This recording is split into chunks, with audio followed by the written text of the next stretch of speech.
Hi everybody, and welcome to the Office Freedom Podcast, Flex with Richard Smith. In today's episode, we are at the famous Twickenham Stadium for the Workplace X Summit. I'm doing a presentation on the flex industry, and I have the pleasure of being able to incorporate some of the interview that I have previously done with Susan Dixon, Tony Maroney from Standard Chartered Bank. Thank you very much for the intro, much appreciated. Nice to be here. Before I get stuck in, I just want to mention something about there's this entity called the European Co-working Assembly. They're basically a group of flexible office space co-working providers that have mobilized to support those displaced by the war in Ukraine. So I can let anybody that's interested in supporting that know more details later, but it's obviously a tragic situation we've got going on there, and we'll hope it comes to, finishes as quickly as possible. Always makes me a bit emotional when I talk about that, which is not a great start before I do a session on this, but it's a pleasure to be here. We've all been through a couple of years of hell with the pandemic, and we're learning to live with the pandemic, but it's great to be back with face-to-face, and I'm great to be here at Workplace X. Been friendly with the guys for many years, and they're a great group, so thank you very much for having me. Yes, so Susan Dixon was going to be with me, but unfortunately she can't. There was a clash, so I went to her office and did a video, so I'm going to incorporate some clips into this. And she's the head of workplace at Standard Chartered Bank. And also, last month I was in New York doing another similar presentation at a similar real estate convention, and there I was accompanied on the stage by Tony Maroney, head of property and asset management at Standard Chartered Bank for Europe and the Americas. So I've also got some clips of me and Tony. It's a bit about Standard Chartered Bank. They're a FTSE 100 company, market cap of 16.6 billion, total assets, as you can see, 662 billion, 1,200 branches, 70 countries, 87,000 staff. So it's great to have a client like that, and it's an example of one of the world, a massive corporation using office freedom to source flex. They still use the likes of CBRE, Cushman, JLL, those types of firms for traditional, but they recognise our 30-year expertise in flex, and it's a pleasure to work with clients like that. So I have another couple of clients, one or two, but hopefully after today, maybe some of you will consider using us for sourcing flexible office space around the world.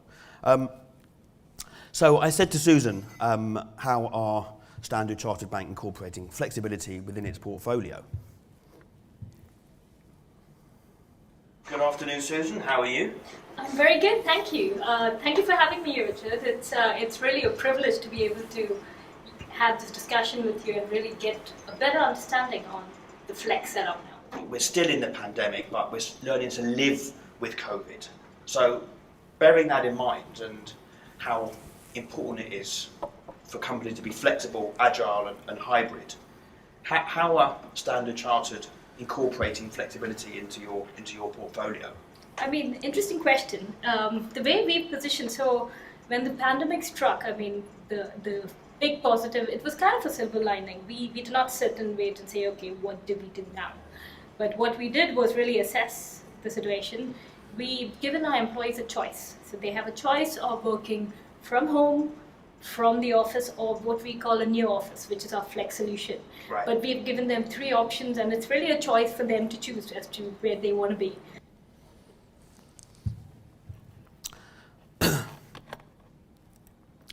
The industry itself, I've been in it for a long time, and it's finally what I call come of age. Now, in the serviced office or flexible office or co-working world, it's got lots of different names, which I'll go on to in a second. You can find one desk or 1,000 desks, entire floors or buildings, meeting rooms, memberships, access to lounges, day offices, virtual offices. The whole flexible hybrid offering is what we do, and the industry has really changed and responded in recent times. And it comes down to the point, right? The leasing. I mean, it is cumbersome. You can't get out of it unless you have the opportunity to exit.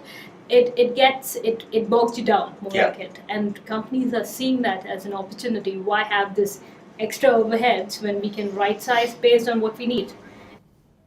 Because I personally believe that Flex can accommodate any size requirement. Even if you wanted to accommodate 500 or 1,000 people, yes, you might not be able to walk in to existing inventory and take your pick, but we can, the relationship that we've got with various providers around the world, they can go and take a lease, the traditional lease on the space. Let them take the headache of the full Yeah, there's a repairing commitment coming in. and right? insurance, full repair and insuring liability, and the fit out and the delapse, and let them then come and create something bespoke and customised back to you on what we call a managed type transaction. Which again, when you look at the economics of it, it often makes it a viable proposition. So, And less headaches for the business. So the flexible office space revolution, it's been happening pre-pandemic, but actually during the pandemic it's gone to another level. By 2030, JLL expect 30% of the world's buildings, offices to be flex, and 40% of demand is expected to come from the corporate and enterprise sector, and obviously the rest from SMEs and startups and smaller companies.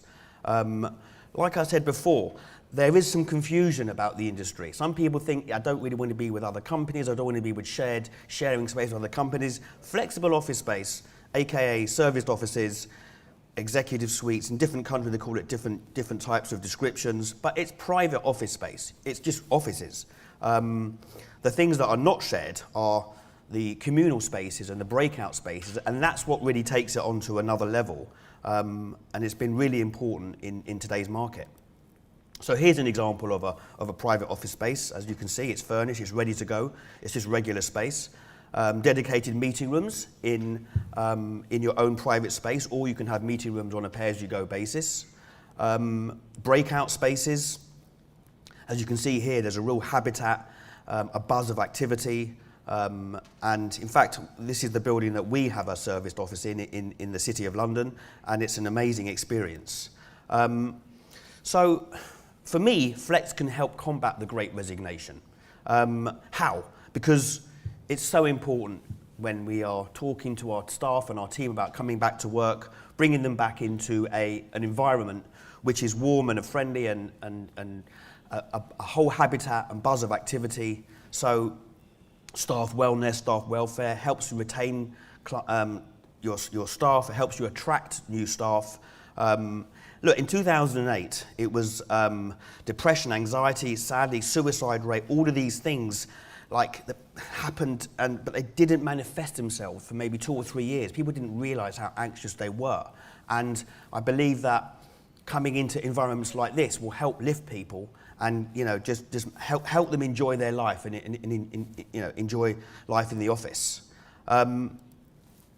Flexing numbers, I won't bore you with too many stats, but suffice to say, the industry has absolutely ballooned.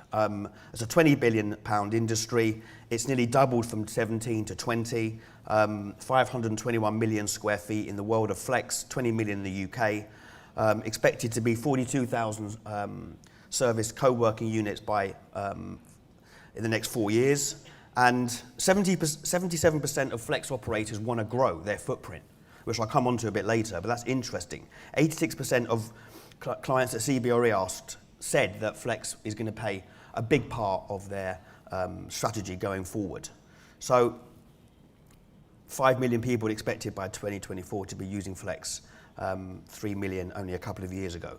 So I said to Susan and Tony, how far do you think flex can go? What do you think?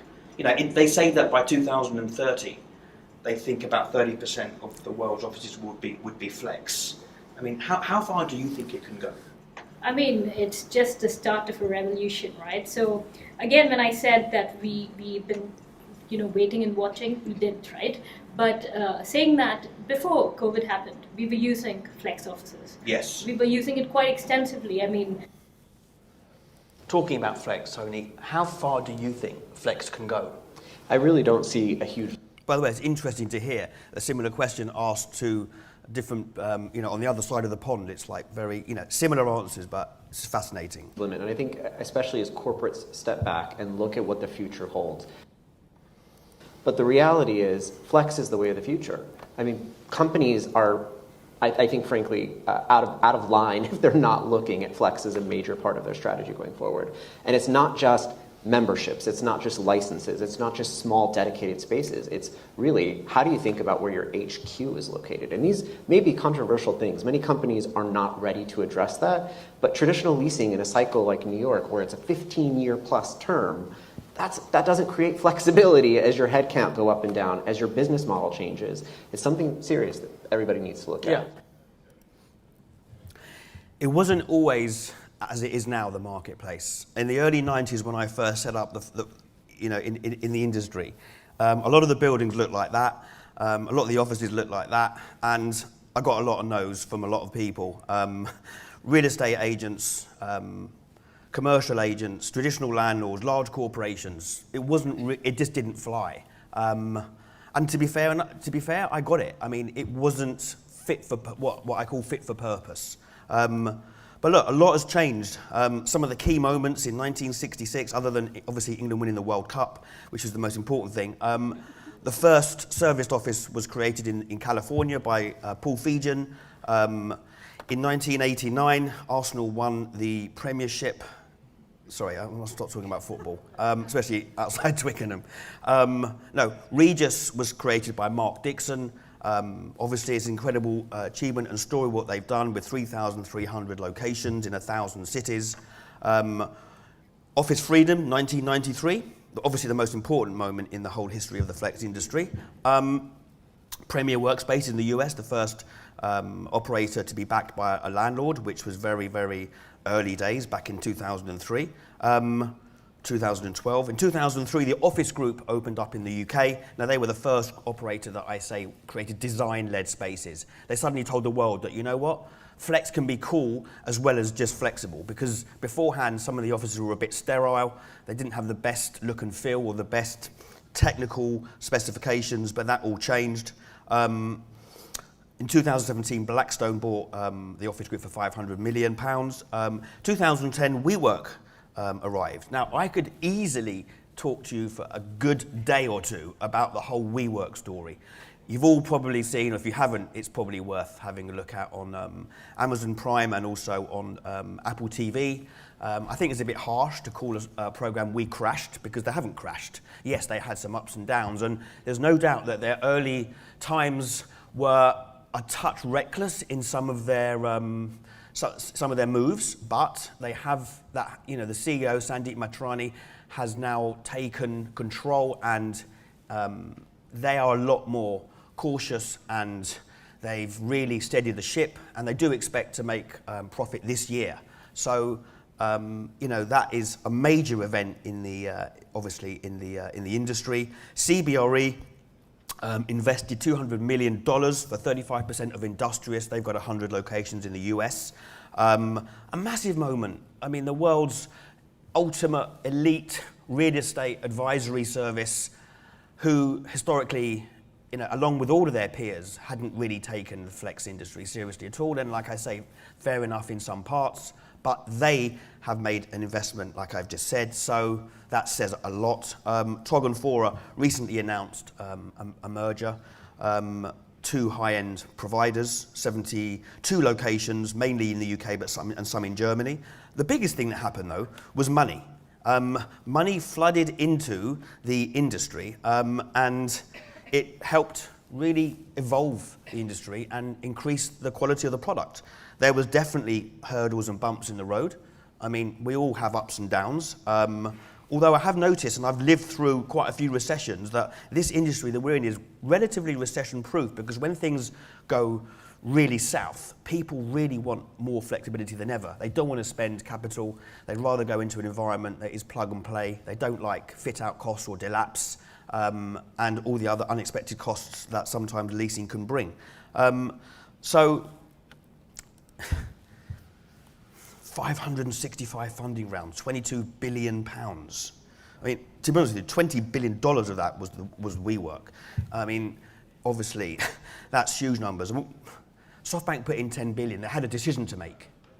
Do we let that go, or do we put in another 10 billion, take control and make it happen? And they took the decision to put in another 10 billion and take overall control. And I've seen all of this. It's just been an incredible journey. One of the things that the investment has created is really helping with sustainability in our industry. Hub and spoke, i.e. offices available locally, suburban and urban areas, has helped reduce carbon footprint.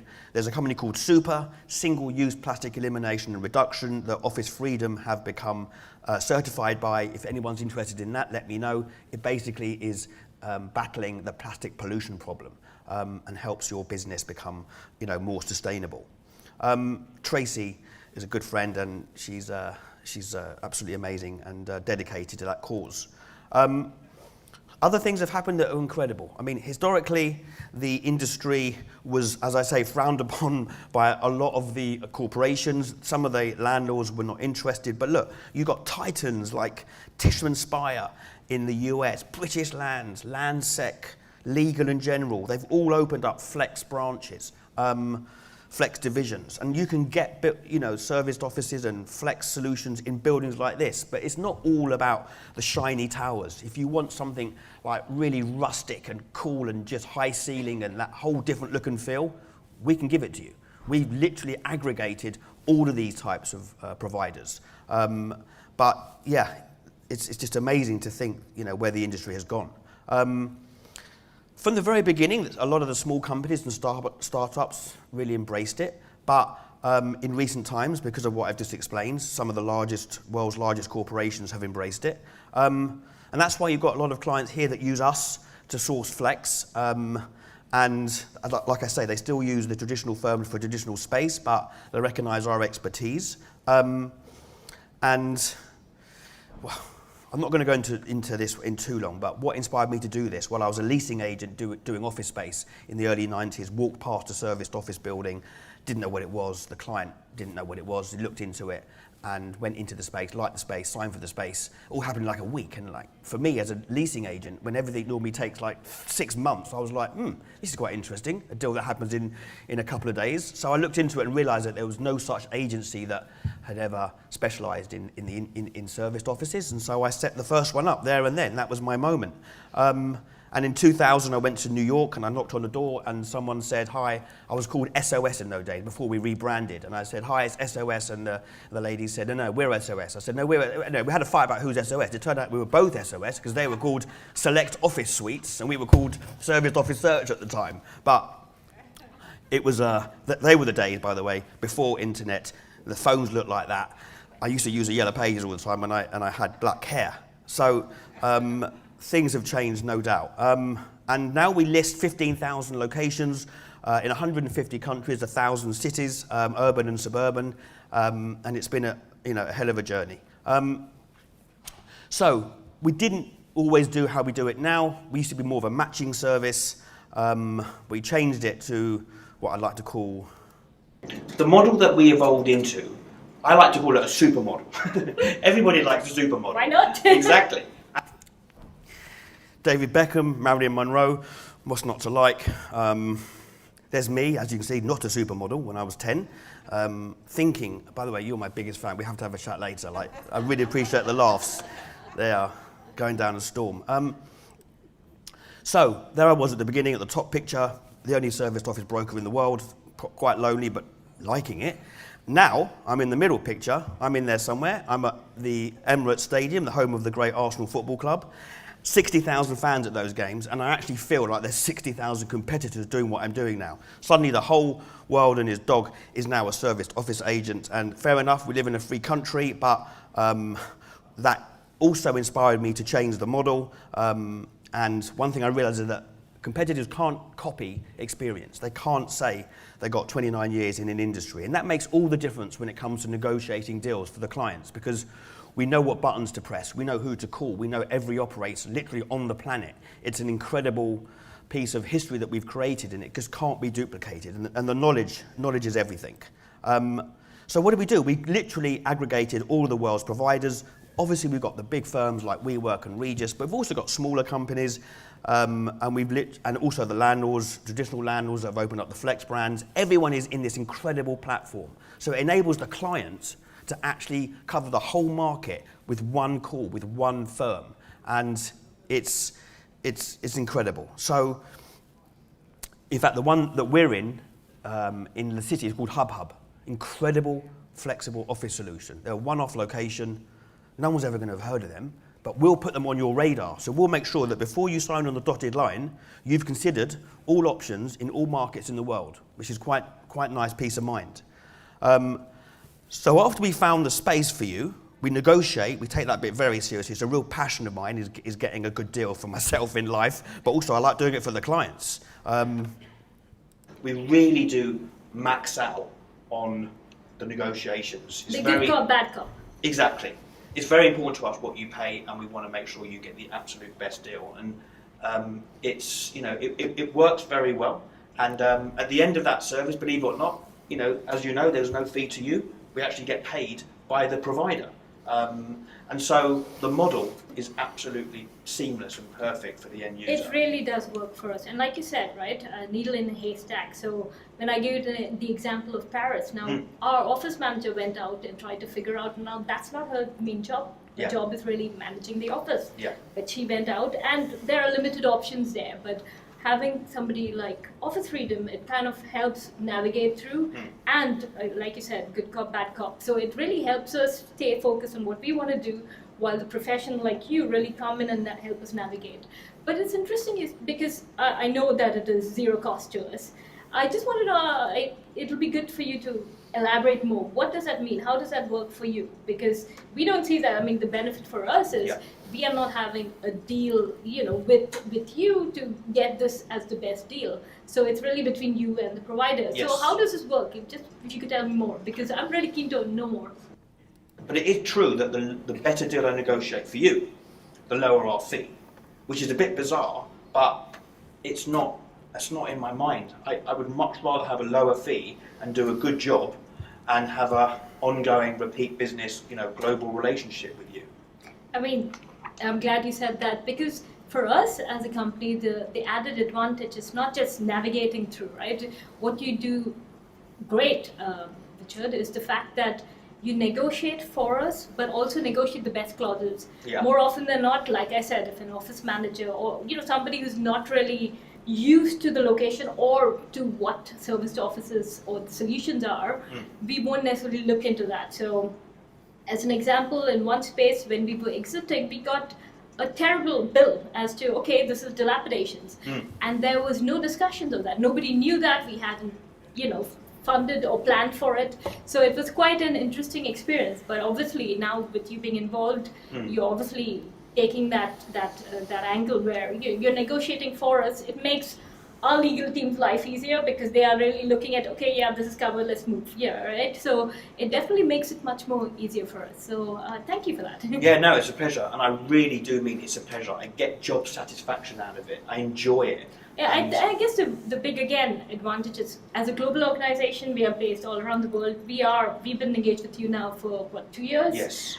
Mainly in Europe and Americas, because that is a region I'm responsible for. But more importantly, you've kind of done stuff like we wouldn't expect it. Right? And I'm sure you wouldn't do it for everybody, but it's really nice to know that we are really... I will do it for everybody, by the way. What she was alluding to there, Susan, was like the agreements. Like, we don't just do the deal and wait for it all to happen. We actually, my team, go through the license agreements as well. We're not lawyers by any stretch of the imagination, but we do know what to look out for. Some of the clauses slip in there occasionally, and we'll highlight them to you, and we'll highlight them to your legal team, and then let the legal team do their legal stuff. But we're very good at looking at that and going that extra mile. And we, like she says, we just enjoy that process. Again, same setup. Washington, you made that happen. In Brussels, when we recently got a deal through, you literally took a train yourself and went there, right? I think that personal touch, it really helps the cause. Our end users, I mean, we, as within property, we don't need to be involved because we know that there's a connection. We leave you in the hands with our stakeholders. They know that you are coming on ground, so there is this whole bit where there's a piece of, there's an element where everybody's aware of how is this going to be handled. I mean, sometimes it's that whole bit where you're really excited, you really love the space, but having you involved, we know we can kind of mask that because... Yeah, whenever a client tours an office, we always say to them, if you like the office, don't make that obvious when you're there. So we'll chat about that later, but we want to keep the cards close to the chest, which helps us when it comes to negotiating. We've been in it so long, and a lot of my team members have used to work on the other side with flex providers. Global reach. How do we do global reach without having offices everywhere? The icing on the cake is really that match, right? Because we have clientele and our staff which have very high expectations of space. Now, sitting here, I not necessarily can say this is what you'll get in Paris, but you all know the market, so you all know. So we do it because we know all the markets, we know all the operators, so we can, it's a cookie cutter. We reproduce the model globally without physically needing an office globally because the process is the same. And it just works a treat. Single point of contact. Impartiality and independence is massive for us. It's really key. A single point of contact. Impartiality and independence is very important to us. A lot of deals have been done, Cushman and WeWork, CBRE with Industrial, we've talked about Newmarket and Notel, IWG and Instant. With all respect to those deals, for us, I've resisted those temptations, and independence, impartiality and being objective is very, very important. And it's key, because when you're looking at markets, you don't want to be pushed into a certain direction that suits the broker. You want it to be, completely suitable for your needs, and that's so important for us. So we talked about the model, we take your brief, we give you a shortlist, we do the market research, we arrange tours, we do the negotiations, and we look at the license agreements. Tony has said some very nice words, and Susan, obviously, it's nice to hear. Especially looking forward to working with you and your colleagues at Standard Chartered Bank around the world for all of your flex requirements. Good to hear. It's definitely a great relationship. Thank you for that. The model now, and I have to speak to it directly, my testimonial there, I couldn't be more honest in this. Richard and Office Freedom have added tremendous value because they know the providers. He's not kidding when he says he's been doing this for 30 years. He does joke a lot about 1993, and we'll forgive him that. But 30 years in doing this, he knows the people, he knows the leadership, he knows what buttons each company may have and how to push them and how to get the best deal. As a lawyer who reviews the contracts and licenses, I mean, Richard goes in and tears this stuff apart and shows them, we're not accepting this. My client. Yeah, we like tearing stuff apart and changing the way they look. Another client, YouGov, apparently she said that we're badass and we negotiate like rock stars. So, yeah, we do. 10 deals there in the last 12 months. It's been an amazing experience with them. And they had relationships with WeWork and Regis beforehand, and it's great they still do, but they just use us to step in the middle and do all the negotiating and all the sourcing of the space. Surplus space we can also help with. If you've got surplus space in your portfolio, we can introduce a provider that can come in and create a co-working, a serviced office facility out of that empty space to generate, on a profit share, leasing or purchase, but it creates revenue from empty space because we know that operators all over the world, so we can talk about that. Am I tired? Well, I'm hungry as ever. The fire, as hopefully you can hear this morning, burns as bright as it ever has. Unfortunately, that's not my belly. I'm working on it, but it's burning hard, and it's just been a fantastic time. Am I enthusiastic? Yes. People call me Larry David. I used to hate it, but now I embrace it. I love Larry, and I'm very enthusiastic about this flex industry, as you can probably hear. A couple of interesting things. Courage, State Street Bank, Deloitte, they've all transitioned out of leases into flex. State Street did 300,000 square feet of offices on a lease into 30,000 of flex. Courage CEO said, I wasn't just paying lip service to hybrid working, implementing changes our employees want to see. So it's happening. On the last slide, I'd like to say that here we are, ready to do battle on your behalf and to represent you. You've all got challenges about returning to work, how your team want to return to work. You can do it in a flexible, agile way. You can do 50-50, you can have work from the office, work from home, or anything in between. And the last word for me is that the future is most definitely flexible, and here's the last word from Tony. I will say this as a client, if you have a need and you're considering flexing your portfolio, genuinely reach out. The team are incredible, they've responded globally. The team will help you, and I promise, I will guarantee that they will help you. They have tremendously helped us. So, I hope this, by the way, I'm not a techie, and I hope this whole video clip incorporating in the relevant slides worked quite well and that it made a bit of a change. Look, I've got a big team here today. I'm not going to mention everyone's names, I'm going to forget some of them. But yeah, we're all here for the whole day, and we would love to talk to you about your flexible workspace requirements in the UK or worldwide. Thank you, everybody.